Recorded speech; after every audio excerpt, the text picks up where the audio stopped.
Attention Guardians. This is Petrovenge of the Awoken Royal Guard. Multiple bounties have been issued on key fallen targets. The Reef is now open to you. Destiny is a game that has always displayed stunning technical expertise, but has struggled with basic game mechanics, such as leveling, rewarding players for their efforts, and storytelling. When I talk about Destiny, it's always in relation to a rate of improvement rather than with any committed good-bad statement. I can honestly say then that Destiny is a game that is steadily improving, adding content, adding story, adding variety, and doing it at a decent clip.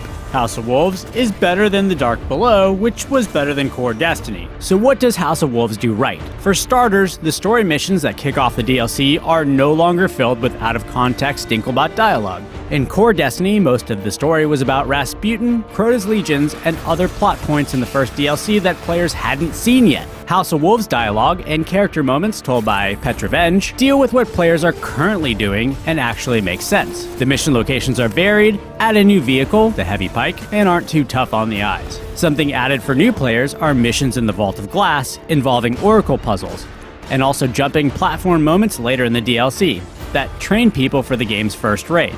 In terms of offering something to players who just like to shoot things, the new sidearm class, kicking it off with the VESTIAN Dynasty, is excellent. High rates of fire, arc damage, and quick reloads make the pistol both a great primary or finisher in PvP and PvE. This stands in stark contrast with Crota's End's primary quest weapon, the upgradable Husk of the Pit, that was rapidly abandoned by players. The pistol also gives Destiny a more classic shooter feel for old-school shooter fans. House of Wolves also brings armor and weapon diversity in a way that hasn't existed in the game before. Previously, all high-level characters wore whatever max light-level armor they possessed.